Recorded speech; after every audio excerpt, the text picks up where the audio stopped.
Oh, hello. Got these mics. I don't know if this is working right now, but I got these mics probably 3 months ago, and I have not used them yet. But I wanted, and they're only good for phone and computer. So I'm recording on my phone. This particular mic does not connect to this camera, which I want to start vlogging and recording all of my content with. And that is a whole other mic setup that I'm not ready to figure out at the moment. So we're going to be recording on my phone. We're going to see if this works. It may not. I don't know. But today, yesterday's video, we finished the zine about JPEG. And by the way, my name is Kelly. If you're new here, welcome. This is going to be a little bit of a talk and share video today because we just wrapped my first zine this month. It's not my first one, but the first one for this particular series. And I wanted to share with you some other zines that I bought at Zine Fest this past September. And I'd like to try. Well, yeah. Okay. So I'm going to have to do some other footage. I'll do some B-roll footage actually of this zine here. This was probably my favorite zine that I bought.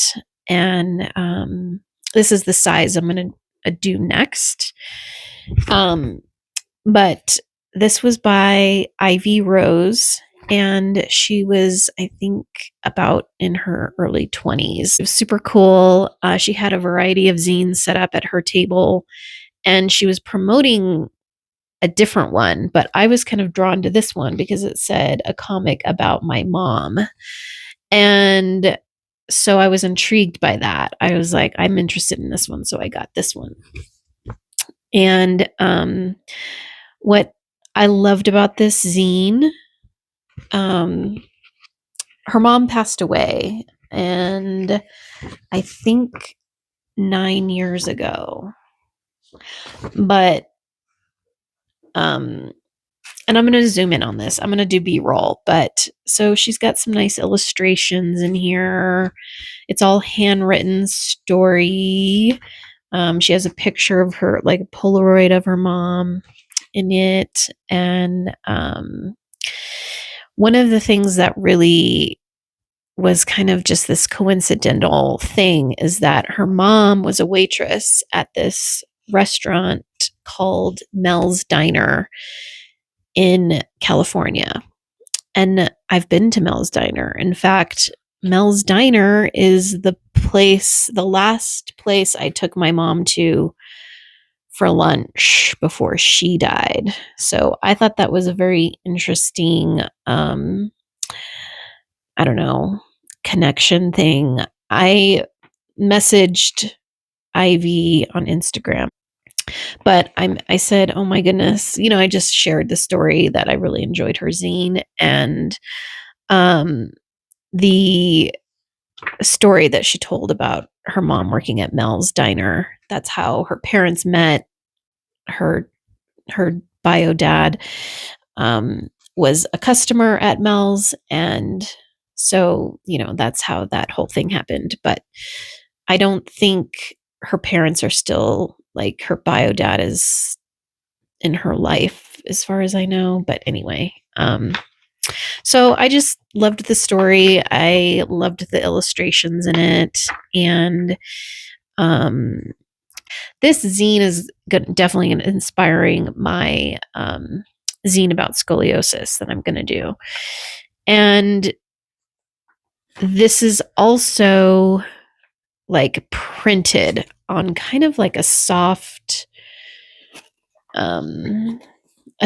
paper. So I like we're going to attempt to make a zine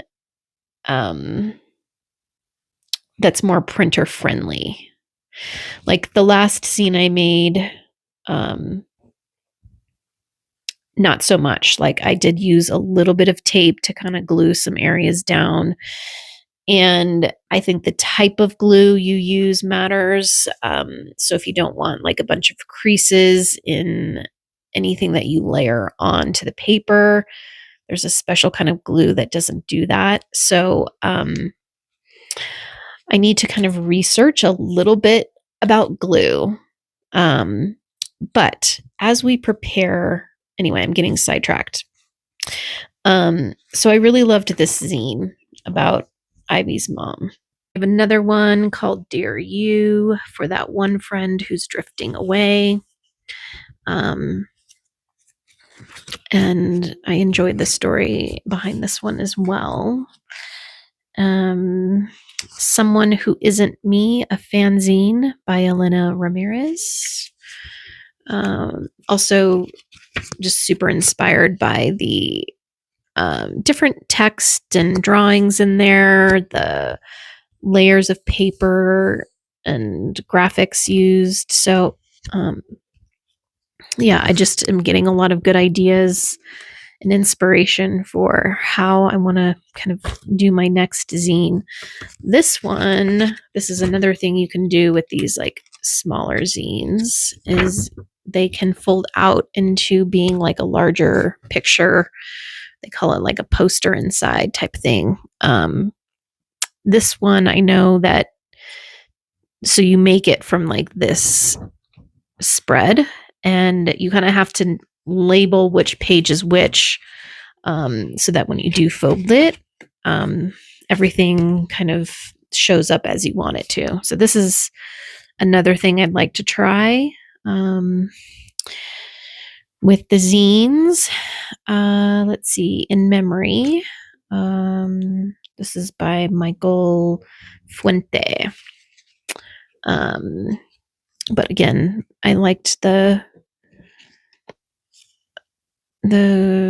drawings in there. It still feels like very personal, with the text and drawing. This one was really cool. It's designed after a mixtape, and inside there's like a QR code that you can scan, and it takes you to a Pride mixed like playlist. So that was really fun. And inside this one is also a poster. So that. So yeah, it was really cool. There's the little QR code there. Tiny mini one about a desert cactus was super cute. I love the single color of green in the black and white. I love that use of color and the simplicity of that, So I'd like to make a miniature zine this month. We'll see how long this next one takes me that I do about scoliosis. This one I bought. This isn't like your traditional looking zine, but I bought it because it was like a fundraising project for a library. And this maker had like a couple books bound together, and I think it's with like recycled paper, and then they used string to bind it together. That's the other thing. There's lots of different ways you can bind your zines that I also kind of just want to play with a little bit more this month. So this one was all like different entries by school kids, and I forget what the theme or the prompt was. I think it says our wisdom, so I think it was just like what's something you want to share, like a wisdom in there from kids, all ranging from a lot of different ages, up through like 8th grade, kindergarten through 8th grade. So I thought that was fun. So there's that. And those are all the zines and things that I bought at Zine Fest in Albuquerque this year. So tomorrow we're going to start my zine about scoliosis. And if you watched the first zine I made this month, it kind of, takes a winding path. I tried storyboarding my first one, and I guess a little bit of that was helpful. But I kind of liked just letting it unfold each day. So I'm probably going to take that approach again. But tomorrow is probably going to be like gathering of some materials and things, because I've already kind of been thinking about, I want to add some pictures in there of me when I had my surgery, a little bit of me before. So this one's going to be a little more involved, and it's going to require me like just getting those pictures out and maybe making Xerox copies. I don't know. I definitely don't want to use the originals in the zine. Like put actual pictures or cut the pictures up or anything. So I need to make copies of them. And yeah, so there's a little preparation that needs to go into before I start actually making the zine with this next one. So we'll start walking through that tomorrow. That's the plan. Yeah, that's what I wanted to share with you today. I hope you enjoyed this video. Yeah, all month I'm focusing on zines, and December will be a new topic. I'm not sure what it's going to be. Sometimes I choose something that's new to me, and other times like last month, the photography, self-portraits, not as new because I am a photographer, but I did work on a few different skills and getting to know some new equipment. So sometimes, yeah, the creative focus is on something I'm somewhat familiar with, and other times it's like brand new to me. So we'll see what December creative focus is, but for this month, it's zines. It's a fun topic to explore this month, and I'm having fun with it. So that's all I've got for you today. Be well, and I will see you tomorrow.